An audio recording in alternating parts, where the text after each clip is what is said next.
Tetapi kemegahan Salomo pun jubah yang dipakainya tidak akan seindah bunga-bunga di padang tersebut. Luar biasa, dan itu karena anugerah Tuhan, ya, kasih Tuhan yang sungguh luar biasa. Lalu Tuhan katakan untuk hal-hal semua ini, mengenai makan, mengenai minum, mengenai apa yang mau dipakai, mengenai tempat tinggal, dan lain sebagainya, semuanya itu dicari oleh bangsa-bangsa yang tidak kenal Allah. Ya, dan matahari diberikan kepada semua orang, orang benar, orang fasik, dan semua diberikan, ya, apa yang dicari tadi, apalagi umat Tuhan. Ya. Itu sebabnya Tuhan bilang jangan khawatir. Lalu dia tekankan, tetapi carilah dahulu kerajaan Allah dan kebenarannya. Ya. Jadi itu yang number one. Itu yang the first. Bukan makan, minum, tempat tinggal, dan lain sebagainya yang the first.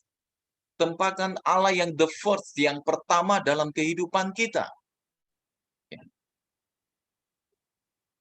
Tetapi setan tahu. Ya, setan tahu. Dia berusaha untuk membuat kita berpikir sebaliknya. Untuk tidak mengutamakan Tuhan, tapi lebih memfokuskan pikiran kita terhadap hal-hal jasmania tadi. Ya. Sehingga kita menjadi orang yang cinta diri, yang selalu untuk memenuhi kepentingan diri kita sendiri. Itu yang menjadi nomor satu dalam kehidupan kita.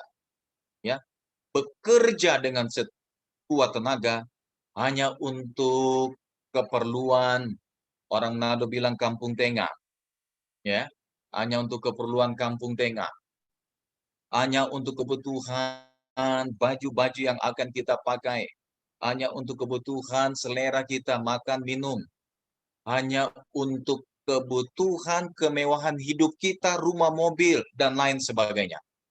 Setan putar itu. Itu yang dijadikan nomor satu, bukan mengutamakan Tuhan. Ya. Dan Tuhan tahu bahwa banyak orang yang hanya suka kerajaannya. Berbicara kerajaan tentunya akan terpikir soal kemegahan, kemakmuran, ya.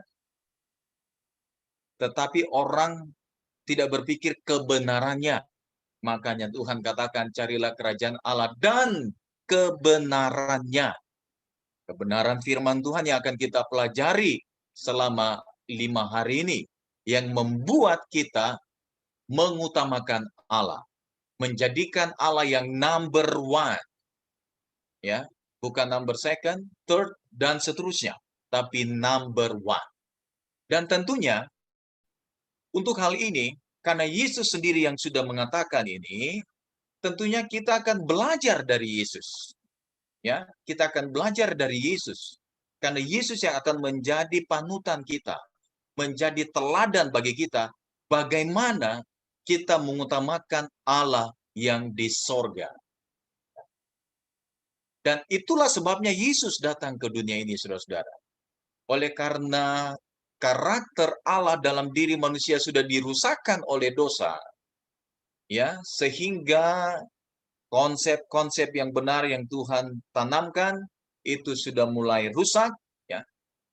Dan pada akhirnya setan akan mengambil alih hidup kita. Dan untuk hal ini puji Tuhan, karena Yesus tidak meninggalkan kita dalam keadaan seperti ini.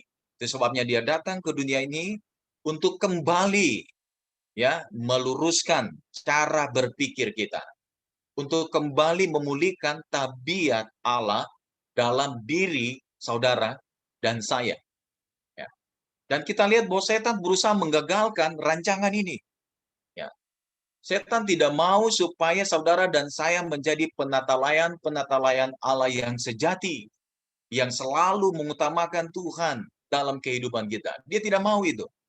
Dia mau dirinya yang disembah, bukan Tuhan. Itu sebabnya setan berusaha menggagalkan misi Yesus datang ke dunia ini untuk memulihkan kembali karakter Allah di dalam diri saudara dan saya. Ya. Dalam diri umat-umatnya dalam diri manusia yang menjadi makhluk ciptaan yang mulia. Kita lihat sejak pertama Yesus lahir, setan berusaha menggagalkan, terus menyerang Yesus. Melalui Herodes berusaha untuk membinasakan, membunuh Yesus. Tapi Yesus selalu lolos. Ya. Dan sampai pada akhirnya, kita lihat, ya, ketika Yesus dibaptis, berusia 30 tahun, saat itu Yesus sebelum memulaikan misi penyelamatan itu, menjalankan pekerjaannya, pelayanannya, dia menyendiri. Dia berusaha untuk membangun hubungan dengan Bapanya di sorga. Karena dia tahu bahwa tanpa hubungan yang erat dengan Bapa di sorga, dia tidak sanggup untuk menjalankan misi ini. Kita ingat bahwa Yesus datang ke dunia ini benar-benar menjadi manusia. Benar-benar dia berinkarnasi menjadi manusia. Ini bukan cerita towo-towo, ya hanya lip service Yesus datang ke dunia ini menjadi manusia. Tidak. Benar-benar dia berinkarnasi dan menjadi manusia. Itu sebabnya setan mengambil kesempatan ini. Ketika Yesus menyendiri di padang gurun, selama 40 hari dia berpuasa, berdoa kepada Bapa di sorga, ya, mempersiapkan dirinya untuk pelayanan yang mulia ini. Tentunya mempunyai banyak sekali tantangan, tantangan yang sangat berat. Itu sebabnya Yesus membutuhkan waktu-waktu menyendiri dengan Bapa di sorga. Ini sudah di tempat terasing dan setan menunggu saat ini. Ini saat yang ditunggu-tunggu oleh setan. Kemudian setan menghampiri Yesus setelah selesai berpuasa 40 hari. Tentunya kita bisa membayangkan bagaimana keadaan orang yang berpuasa 40 hari. Saat itu kebutuhan utamanya adalah makan dan minum. Karena tubuh sudah menjadi lemah. Ya, tubuh Yesus sudah menjadi lemah. Karena selama 40 hari dia bergumul dengan Bapa di sorga. Dan setan ambil kesempatan ini. Datang, pendek cerita, ya, karena kita punya waktu terbatas, saya suka mengelaborate cerita ini. Baik, jadi Yesus katakan kepada, setan katakan kepada Yesus, jikalau engkau anak Allah, jadikan batu ini roti. Kita perhatikan, jikalau engkau anak Allah. Setan berusaha membuat supaya Yesus meragukan identitasnya sebagai anak Allah. Ya. Dan memang sejak di sorga, dia sangat cemburu dengan Yesus. Kalau kita baca dalam para nabi dan bapa jilid pertama, Yesus sangat dicemburui oleh setan. Ya. Maunya dia yang menjadi utama, bukan Kristus. Dan sekarang setan melancarkan serangan kepada Yesus.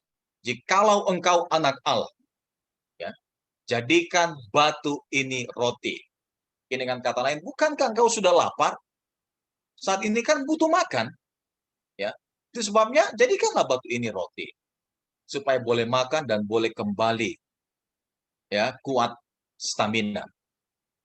Tapi puji Tuhan, ya, puji Tuhan karena Yesus tidak mau mengikuti perintah setan.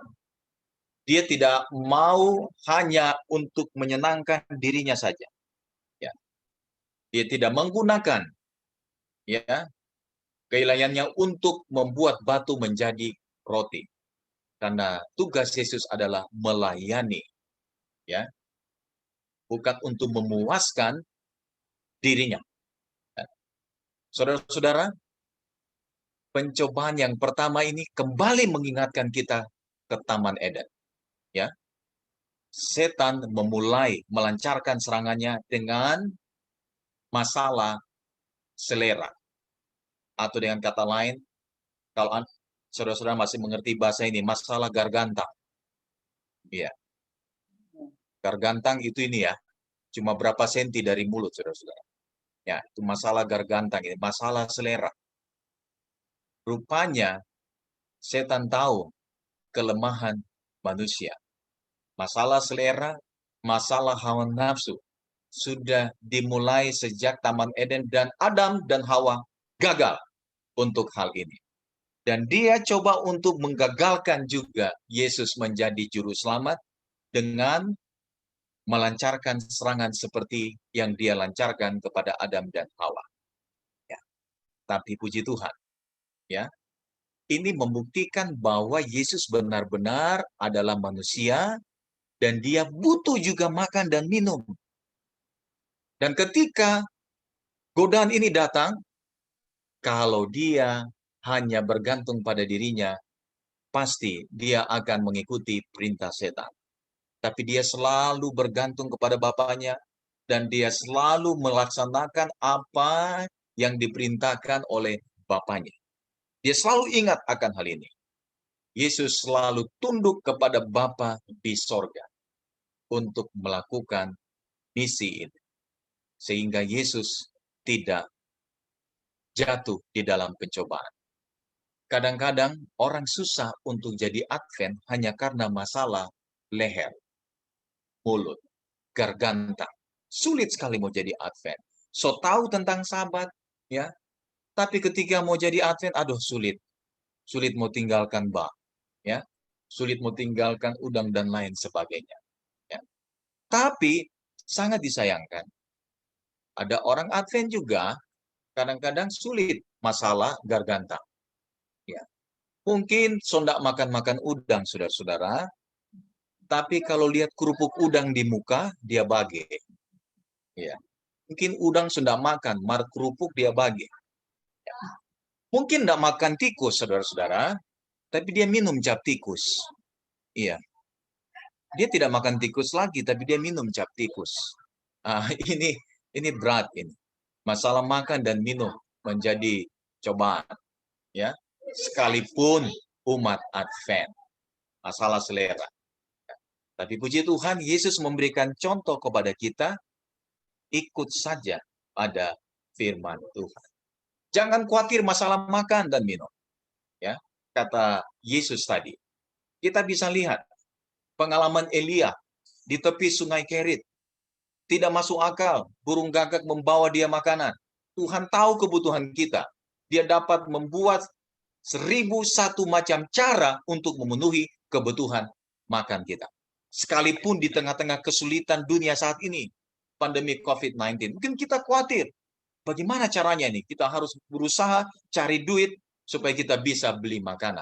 Sehingga kita mengorbankan yang menjadi utama, ya, yaitu setia kepada Tuhan.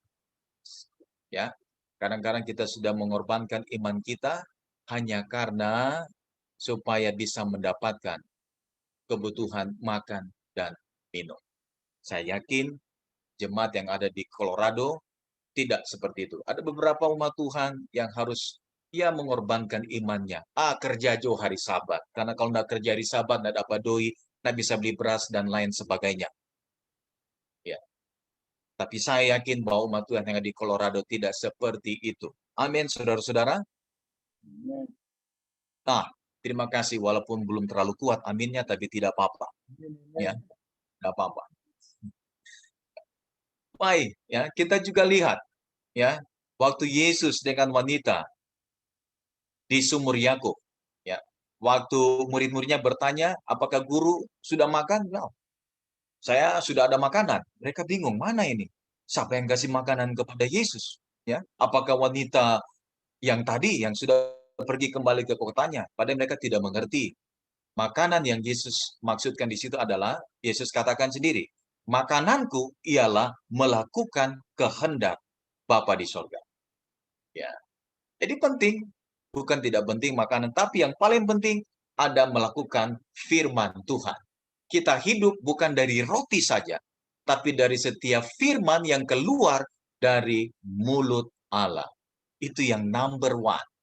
makanan rohani kita, ya, sehingga kita tidak salah tujuan hidup kita. Tidak berhasil pada godaan pertama, setan berusaha untuk menjatuhkan dengan melancarkan serangan yang kedua, ya, serangan yang kedua. Masalah selera dapat diatasi oleh Yesus, masalah hawa nafsu dapat diatasi oleh Yesus, dan sekarang setan berpindah pada masalah yang lain. Ya.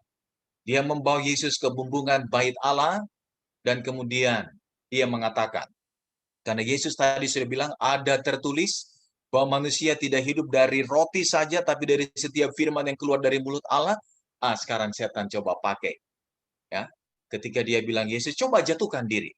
Ya, karena ada tertulis mengenai engkau, ia akan memerintahkan segala malaikat untuk menatang engkau di atas tangannya, agar engkau tidak terantuk kepada batu. Ya, setan coba menggunakan ada tertulis lagi. Dan ini memberikan pelajaran kepada kita, saudara-saudara. Setan tahu benar firman. Setan tahu benar firman Tuhan. Ya. Itu sebabnya setiap serangan, Yesus selalu juga menggunakan firman Tuhan. Karena Yesus tahu bahwa setan, walaupun dia tahu firman Tuhan, dia akan pelentir firman itu. Dia akan memutarbalikkan firman itu. Jadi bagi umat-umat Tuhan yang tidak tahu firman Tuhan, karena tidak belajar firman Tuhan, gampang sekali ditipu. Ada ajaran-ajaran sesat yang masuk, ikut saja. Gampang sekali ditipu. Karena tidak punya dasar yang kuat mempelajari firman Tuhan. Ya. Itu sebabnya Yesus mengajarkan kepada kita dengan menjawab serangan setan. Ada tertulis, jangan engkau mencobai Tuhan Allah. Memang pertama sekali, setan sudah gagal. Yang kedua, dia juga gagal. Ya. Tetap dia menggunakan lagi di awal. Jikalau engkau anak Allah. Dia berusaha supaya Yesus meragukan identitasnya. Ya. Dan terpancing untuk show off. Ya. Memberikan bukti kepada setan. Tapi Yesus tidak terpancing. Dia kembali. Ada tertulis bahwa jangan engkau mencobai Tuhan Allahmu. Ya. Pelajaran yang kedua ini, ya, kadang-kadang kita mau percaya kepada Tuhan oleh karena melihat bukti. Yesus dipancing untuk membuktikan penyertaan Tuhan. Malaikat-malaikat akan menatang engkau. Ya. Kadang-kadang juga kita sebagai umat Tuhan, iman kita hanya sampai pada bukti. Kalau ada bukti penyertaan, baru kita beriman dan bergantung kepada Tuhan. Tapi Yesus mengajarkan kepada kita bahwa hendaklah kita bergantung, beriman sepenuhnya kepada Allah tanpa harus melihat bukti. Hendaklah kita memiliki iman seperti Sadrak, Mesak, dan Abednego. Bagaimana iman mereka? Mereka dipaksa untuk menyembah patung Nebukadnezar. Tetapi luar biasa iman mereka. Terlihat di ayat 18 Daniel pasal 3. Apa jawab mereka? Mereka katakan, kalaupun Allah sanggup menolong kami, maka dia akan melepaskan kami dari dapur perapian yang menyala-nyala ini. Tapi jika tidak, kami tetap tidak akan menyembah patung Tuanku. Luar biasa. Ya, mereka tidak mengharapkan bukti pertolongan sorga. Sekalipun tidak ada datang pertolongan dari sorga, tetap mereka setia dan terus percaya kepada Tuhan di sorga. Ini iman yang sungguh luar biasa, saudara-saudara. Dan ini tidak semudah membalikan telapak tangan kita memiliki iman seperti ini. Tapi ada prosesnya. Ada proses. Setiap hari kita harus melatih diri kita untuk bergantung sepenuhnya kepada Bapa di sorga. Setiap hari kita harus menghidupkan kehidupan doa seperti Daniel dan sahabat-sahabatnya ini. Bukan semudah membalikan telapak tangan. Daniel dan ketiga sahabatnya ini, sejak di Israel, sejak di rumah mereka, mereka sudah terlatih, sudah dididik oleh orang tuanya untuk menghidupkan satu kehidupan doa, untuk selalu percaya dan bergantung kepada Tuhan di sorga. Jadi pelajaran bagi kita para orang tua, kita sebagai penata layan, orang tua, hendaklah mendidik anak-anak kita di dalam kebenaran. Melatih iman anak-anak kita, dan tentunya kita yang memberikan teladan iman kepada anak-anak kita. Kadang-kadang kita orang tua terlalu sibuk mencari uang, sehingga kita melupakan untuk mendidik anak-anak kita. Ini berbahaya. Karena ketika anak-anak kita keluar dari rumah, seperti Daniel, Sadrak, Mesak, dan Abednego, mereka tidak mempunyai pegangan yang kuat. Tapi puji Tuhan, Daniel dan ketiga sahabatnya ini mempunyai pegangan yang kuat, sehingga walaupun mereka di negeri Babilonia, mereka tidak terkontaminasi. Mereka tetap percaya kepada Tuhan di sorga, walaupun tidak datang pertolongan. Ini hebat. Di tengah-tengah pandemi COVID-19 ini. Kadang-kadang orang setia kalau Tuhan dengar doa saya. Ya, Tuhan, kalau Tuhan kasih saya pekerjaan, saya mau setia. Tuhan, kalau Tuhan memberkati proyek yang saya tangani ini, saya mau setia. Seperti itu. Tapi belajarlah dari Sadrak, Mesak, dan Abednego. Kita semua, ya, kita semua belajar dari mereka. Dan tentunya dari juru selamat.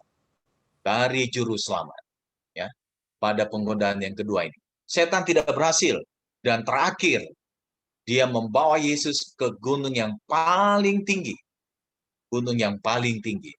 Lalu dia memperlihatkan semuanya. Kerajaan dunia ini. Istana-istana yang megah. Luar biasa. Diperlihatkan kepada Yesus. Dia merasa bahwa dia punya itu. Setan merasa bahwa dunia ini sudah di dalam genggamannya. Sudah menjadi miliknya. Dia lupa bahwa bumi, laut, dan segala isinya adalah milik Allah. Mazmur 24 ayat 1. Tapi itulah setan. Ya, karena dia sangat cinta diri, sangat egois, dan dia merasa sudah memiliki dunia dalam genggamannya. Kadangkala kita juga memiliki sifat yang sama dengan dia. Apa yang kita capai sampai hari ini, kadang-kadang kita merasa bahwa itu karena kehebatan kita, dan itu punya kita. Itu punya kita. Kita lupa bahwa itu adalah milik Tuhan. Jangan kita menjadi sombong dengan pencapaian kita. Ya, kita merasa memiliki semua yang ada pada kita saat ini. Sehingga kita menjadi sombong. Kita bisa mengatur jemaat. Kita bisa mengatur organisasi. Karena kita merasa kita punya kontribusi. Kita yang kasih ke Colorado.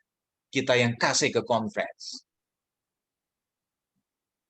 Hendaklah kita tidak memiliki roh seperti itu, saudara-saudara.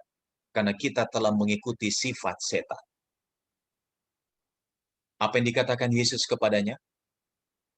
Ketika dia bilang, akan kuberikan semuanya ini kepadamu. Setan menjadi orang yang ingin tahu diri. Karena dia lupa bahwa itu Tuhan punya. Mau berikan apa itu Tuhan punya? Tapi dia merasa dia punya. Jadi dia katakan, akan kuberikan semua ini. Dunia ini ke dalam genggamanmu. Yang penting, asalkan sembahlah aku.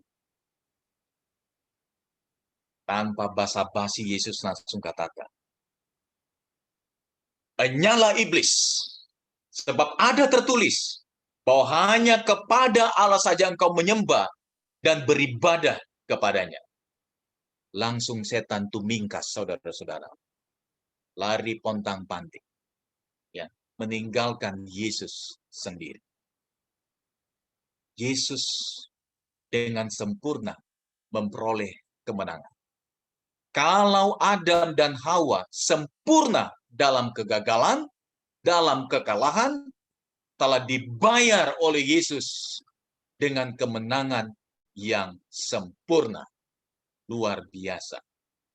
Marilah kita mengikuti Yesus yang selalu ingat kepada Bapanya di sorga, yang selalu menjalankan apa yang disampaikan oleh Bapa di sorga. Hendaklah kita juga percaya kepada firman-Nya, lakukan apa yang dikatakannya, dan terus mengutamakan Dia dalam kehidupan kita. Bukan makanan, bukan minuman, bukan apa yang kita pakai, bukan dengan kesenangan-kesenangan diri kita, tapi God first, Allah yang pertama dalam hidup kita. Kiranya Tuhan memberkati kita semua. Amin. Amin. Amin. Amin. Terima kasih. Terima kasih. Amin. Amin. Pendeta Thank you, Pangaribuan. Pastor. Terima kasih banyak. Dan selanjutnya kita akan mendengarkan lagu yang akan lagu penutup yang akan apakah akan didengar dari rekaman atau Simpson sudah siap itu 1 minggu nyanyi.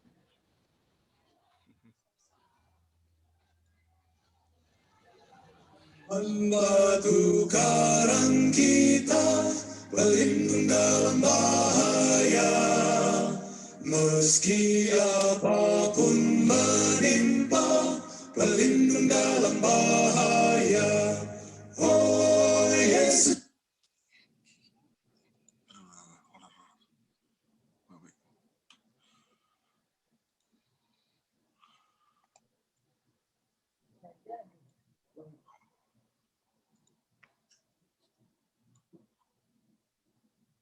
Simpson. Tuhan batu karang kita, pelindung dalam bahaya. Meski apapun menimpa, pelindung dalam bahaya. Oh Yesus batu karang kelepasan, kelepasan, kelepasan. Oh Yesus batu karang kelepasan, pelindung dalam bahaya. Siang malam Tuhan jaga, pelindung dalam bahaya. Ketakutanku hilanglah, pelindung dalam bahaya. Oh Yesus batu karang kelepasan, kelepasan, kelepasan. Oh Yesus batu karang kelepasan, pelindung dalam bahaya. Oh batu karang yang teguh, pelindung dalam bahaya.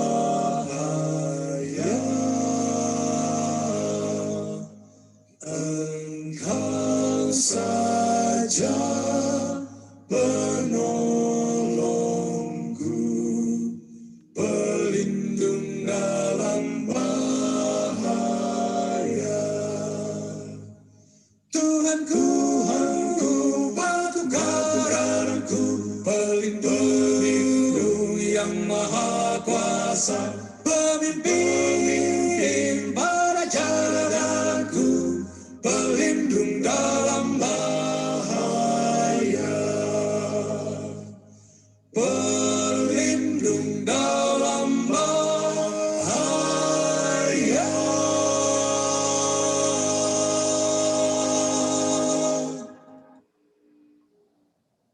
Amin. Amin. Selanjutnya kami memberikan kesempatan bagi ada yang ingin bertanya pada malam hari ini kepada Bapak Pendeta Pangaribuan mengenai renungan yang sudah dibahas tadi. Jadi pertanyaannya seputar renungan ya. Mungkin pada malam hari ini tiap malam kita memberikan kesempatan 1-2 pertanyaan saja mengingat waktu. Jadi bagi yang ingin bertanya bisa 1-2 pertanyaan untuk malam hari ini mengenai pembahasan dari Pendeta Pangaribuan. bisa raise hand. Tadi tutup dulu, Novi. Kita ada pertanyaan dulu 1-2, setelah itu baru kita doa tutup. Karena pertanyaannya masih menyangkut pembicaraan kita, pembahasan mengenai penata layanan pada malam hari ini. Oke.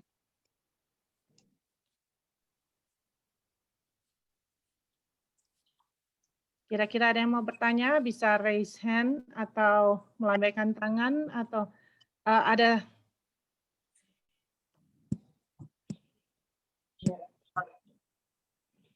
atau mau tulis di chat.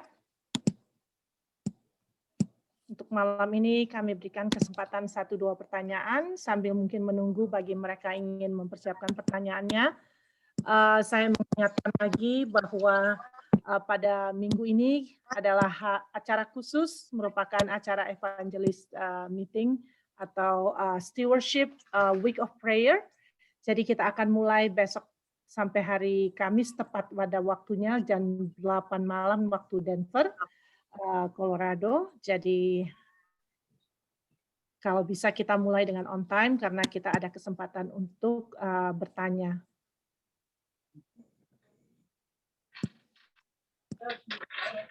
Ada yang ingin memberikan pertanyaan?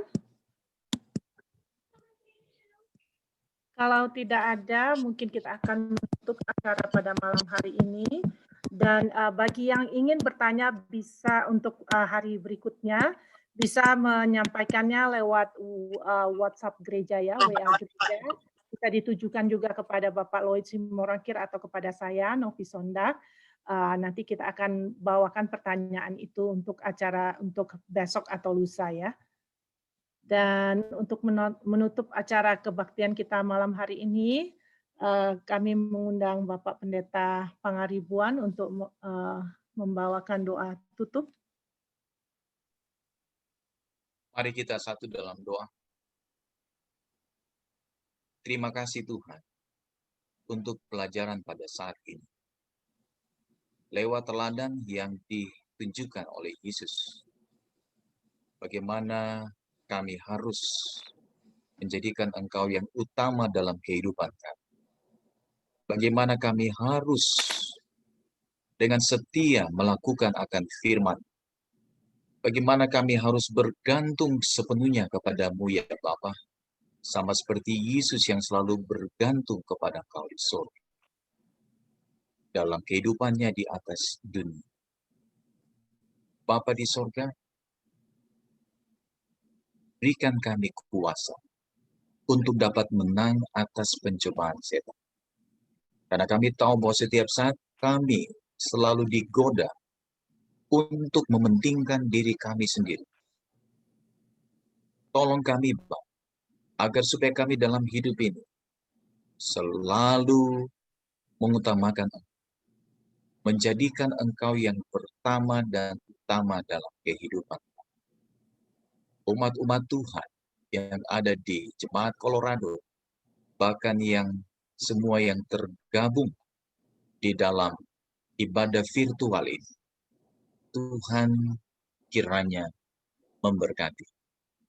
Biarlah damai sejahtera surga akan terus menaungi umat-umat Tuhan. Dan Roh Kesetiaan diberikan sampai hari Maranatha. Di dalam nama Yesus. Amin.